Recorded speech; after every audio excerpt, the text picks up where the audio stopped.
Assalamualaikum warahmatullahi wabarakatuh. Perkenalkan, nama saya Divana Rahmatrianto dengan NPM 21140700027 dari Prodi PG PAUD akan menjelaskan mengenai materi tentang strategi pembelajaran PAUD. Apa itu strategi pembelajaran PAUD? Strategi pembelajaran PAUD dapat diartikan dengan hal-hal yang berkaitan dengan kegiatan, baik prosedur, langkah, maupun metode dan teknik yang dipilih untuk mempermudah, memfasilitasi, dan memberi bantuan yang lain kepada siswa dalam mencapai tujuan-tujuan instruksional. Materi yang pertama yaitu pembelajaran PAUD. Cara yang digunakan pendidik dalam melakukan kegiatan pembelajaran kepada anak untuk mencapai kompetensi tertentu. Metode pembelajaran dirancang dalam kegiatan bermain yang bermakna dan menyenangkan bagi anak. Tujuan dari metode yang satu ini adalah untuk mendapatkan informasi mengenai pertumbuhan dan perkembangan yang telah dicapai olehnya selama mengikuti pendidikan di PAUD. Selain itu, metode ini juga menggunakan informasi yang didapat sebagai umpan balik bagi pendidik untuk memperbaiki kegiatan pembelajaran dan meningkatkan layanan pada anak agar sikap, pengetahuan, dan keterampilan berkembang secara optimal. Materi yang kedua yaitu macam-macam metode pembelajaran PAUD. Yang pertama, metode pembelajaran PAUD melalui bermain. Metode bermain adalah metode pembelajaran anak usia dini menerapkan permainan tertentu sebagai wahana pembelajaran siswa. Teknik ini didasarkan penelusuran literatur maupun pengamatan sepintas di lapangan terbukti paling efektif dan efisien dibandingkan dengan metode yang lain. Yang kedua yaitu metode pembelajaran PAUD melalui cerita.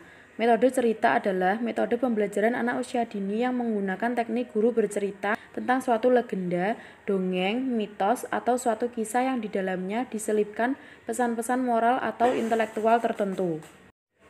Yang ketiga, metode pembelajaran PAUD melalui musik.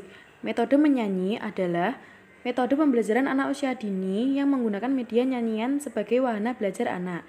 Menurut Grace Sudargo, seorang musisi dan pendidik, dasar-dasar musik klasik secara umum berasal dari ritme denyut nadi manusia sehingga ia berperan besar dalam perkembangan otak, pembentukan jiwa, karakter, bahkan raga manusia. Yang keempat, yaitu metode pembelajaran PAUD melalui karya wisata. Bagi anak, karya wisata berarti memperoleh kesempatan untuk memperoleh informasi atau mengkaji sesuatu secara langsung. Karya wisata mempunyai makna penting bagi perkembangan anak karena dapat membangkitkan minatnya pada sesuatu hal, memperluas perolehan informasi, dan juga memperkaya lingkup program kegiatan belajar anak yang tidak mungkin dihadirkan di kelas. Yang kelima, metode pembelajaran PAUD melalui demonstrasi. Jadi, dalam demonstrasi guru bertugas untuk menunjukkan dan menjelaskan cara-cara mengerjakan sesuatu. Melalui demonstrasi, diharapkan anak dapat mengenal langkah-langkah pelaksanaan. Demonstrasi mempunyai makna penting bagi anak yaitu yang pertama, dapat memperlihatkan secara konkret apa yang dilakukan. Yang kedua, membantu mengembangkan kemampuan mengamati secara cermat dan teliti. Yang ketiga, membantu mengembangkan kemampuan untuk melakukan segala pekerjaan secara cermat dan tepat. Yang keempat, membantu mengembangkan peniruan dan pengenalan secara tepat. Materi yang ketiga, penerapan metode pembelajaran sesuai rancangan kegiatan. Memilih metode pembelajaran yang tepat agar efektif dan menyenangkan. Untuk bisa menerapkan metode pembelajaran yang tepat, seorang guru perlu memahami materi yang akan diberikan, serta karakteristik peserta didik. Artinya, guru disarankan untuk menggunakan metode pembelajaran yang variatif sehingga tidak terpaku pada satu jenis saja. Terdapat beberapa hal yang perlu diperhatikan saat memilih metode pembelajaran.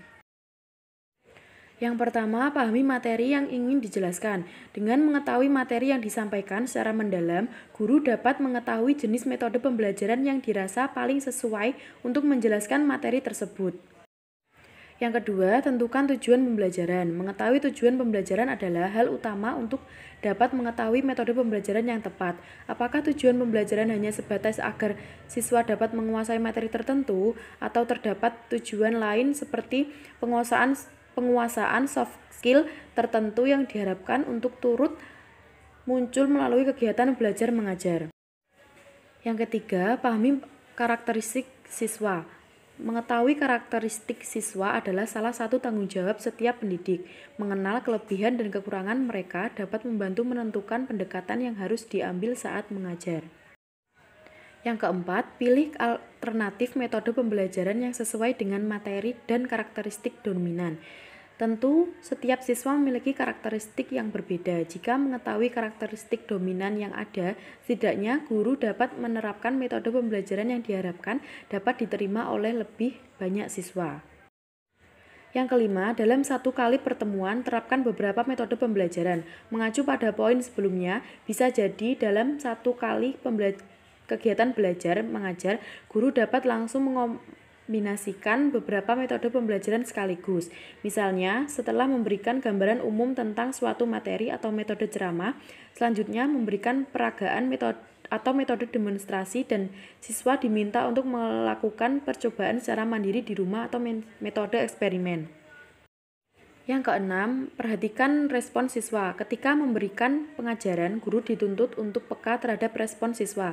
Perhatikan apakah siswa dapat mengikuti pembelajaran dengan baik atau malah sebaliknya. Sikap abai siswa terhadap penjelasan guru merupakan cerminan awal bahwa penyampaian materi tersebut tidak mampu menarik perhatian mereka. Dan poin yang ketujuh atau yang terakhir, lakukan evaluasi. Untuk mengetahui apakah tujuan pembelajaran sudah tercapai atau tidak, guru perlu memberikan evaluasi atau penilaian. Dari sini akan diketahui apakah kegiatan belajar mengajar sudah berjalan efektif atau belum. Yang keempat, yaitu kesesuaian metode dan media pembelajaran di PAUD. Media ajar atau pembelajaran adalah alat bantu mengajar yang digunakan guru dan mempunyai fungsi dapat lebih menjelaskan maksud serta tujuan dari kegiatan pembelajaran tersebut. Pada media pembelajaran terdapat unsur informasi yang akan disampaikan kepada anak agar dapat mempermudah anak untuk menangkap dan memahami apa yang akan disampaikan guru, maka perlu dipilih. Nah, di sini terdapat 7 jenis media ajar PAUD sebagai sumber belajar. Yang pertama yaitu teks atau cetak atau digital.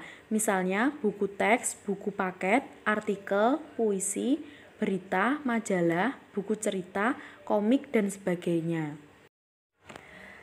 Yang kedua yaitu visual. Contohnya foto, ilustrasi, diagram, poster, infografis, dan sebagainya.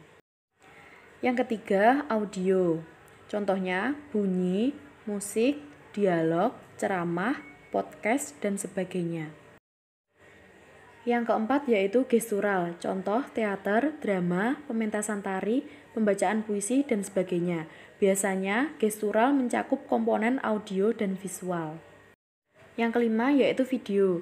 Misal video edukasi, YouTube video, program televisi, film pendek, video promosi, dan sebagainya. Biasanya video mencakup komponen audio dan visual. Yang keenam yaitu komputasi, contoh animasi, simulator, belajar, sosial media, aplikasi belajar, dan sebagainya.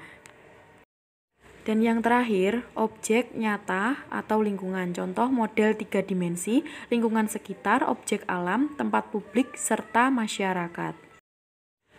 Baik, itu saja yang bisa saya sampaikan. Terima kasih. Wassalamualaikum warahmatullahi wabarakatuh.